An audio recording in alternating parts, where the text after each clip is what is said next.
Okay, I have let my mud mixture here, which is a mixture of coco coir. I don't remember how many parts coco coir.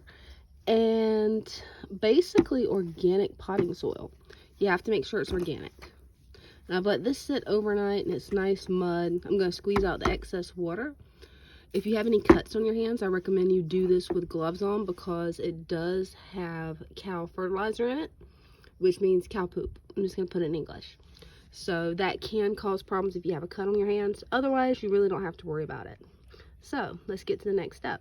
Okay, now I've got a glove on because I don't want any possibility for any bacteria to get inside a cut. And you just take the dirt, and yes, it has cow manure in it. It'll be okay. You squeeze it. See? Squeeze it till it's about like that. There may be some live creatures in it. They won't be alive for long. They'll actually add fertilizer to the tank. We're just doing a little 1 gallon, and you want an inch of this mixture. Now I'm probably going to add some father fish supplement to the bottom of it. I don't know yet before I add the sand, because that makes it where your plants are really going to take off. It's got all the micronutrients in it that you need. Just pat it down good. Make sure it's in every corner of the fish bowl. If you get a stick, take it out. You just keep packing it. You want it in there pretty good and tight. And if I add the father fish supplement, I'll have to mix all this back up, but it'll be fine. Oops, I'm recording the wrong thing again. It happens. And you just keep squeezing the water out. It's okay if it's a little bit over an inch, as long as you've got 2 inches of sand on top of it. So let's see what we got here. Hey, Dane, does that look about like an inch? That's about an inch, isn't it? Okay, we got an inch of that. Now it's time for 2 inches of sand. Since this is such a small tank, I'm not going to worry about adding the father fish supplement to it because I want to save that for my larger tanks. But what I've got here is just some sugar sand from when our well was put down. And it's really nice sand. It's maybe not quite sugar sand, but it's worked good in my big tank, so I'm going to use it in this one. So you just take this, drop it in until you get 2 inches of sand. No point in you guys having to watch me do this. So we'll get back to you when I go to add the water. Okay, now I have about 2 inches of sand. Since I left the father fish supplement out, it'll be more like, I believe the method's called a Walstead method tank. But that'll be just great. If you guys Google that, you'll see what I'm talking about.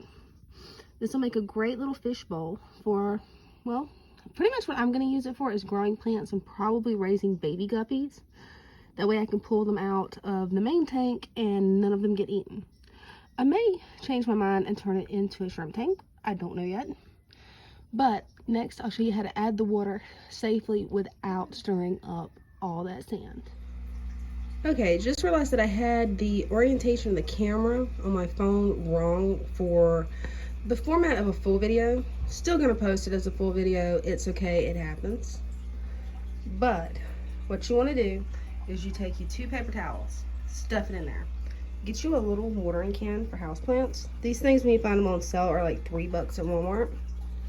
And all you do is slowly pour the water on top of the paper towel.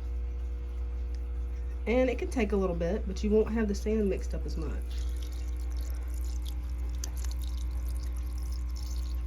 You'll still get some sand mixed up in there, but it won't be as bad.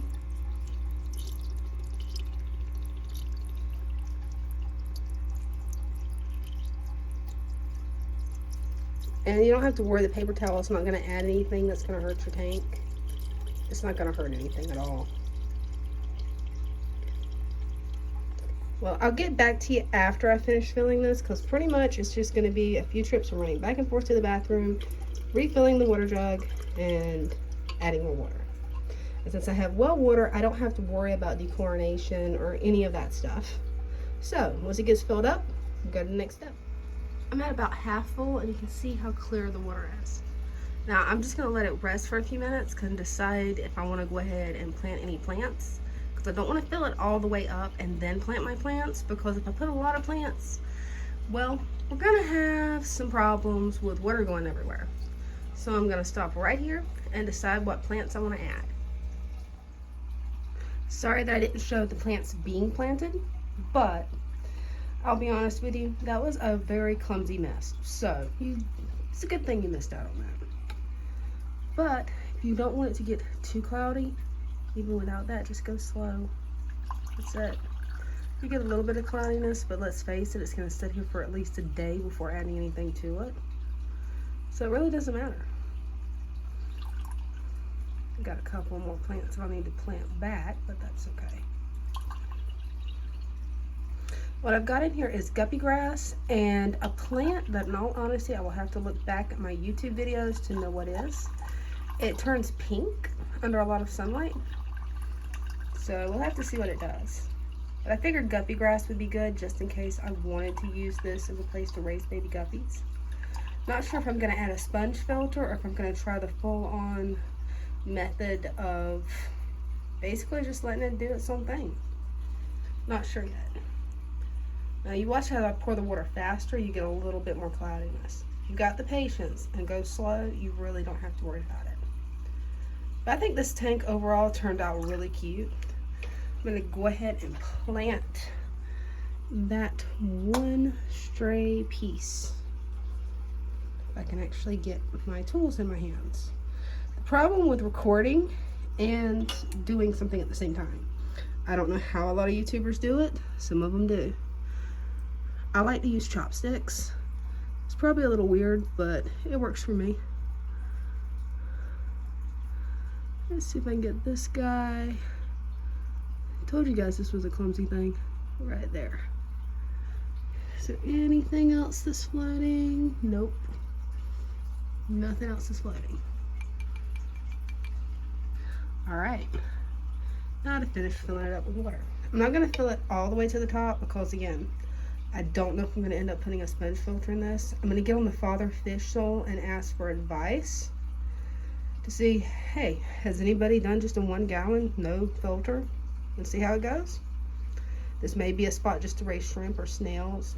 No idea what I'm going to do with it yet, just mainly an experiment. But I think it turned out pretty good, especially once the guppy grass grows in. And this other plant, I'll try to show you from the top. It's not too cloudy. It's not too cloudy. The debris and stuff, you really don't have to worry about that. In my experience, it settles to the bottom, or you can just take a damp paper towel. And I'm back. My phone ran out of storage, so I had to go steal my hubby's phone. But anyway, that's the plant there. It'll get a red tip on it. And I'm thinking right about there. Well, we'll be following this experiment over the next few weeks, see how it goes. Thank you for watching. Please like and subscribe, and have an awesome evening. Bye, guys. And one last picture to show what it looks like from there. And if you go to try this, remember, 1 inch of soil, and make sure, in all honesty, that it's got some kind of fertilizer in it, natural fertilizer, such as organic cow manure. I like just to get the bag of organic fertilizer mix. It's potting soil that's got everything already in it, except for cocoa coir. I like to use that instead of peat moss because, let's face it, cocoa coir is way cheaper. Then add 2 inches of sand, then plant your plants, and you're done. Thanks for watching.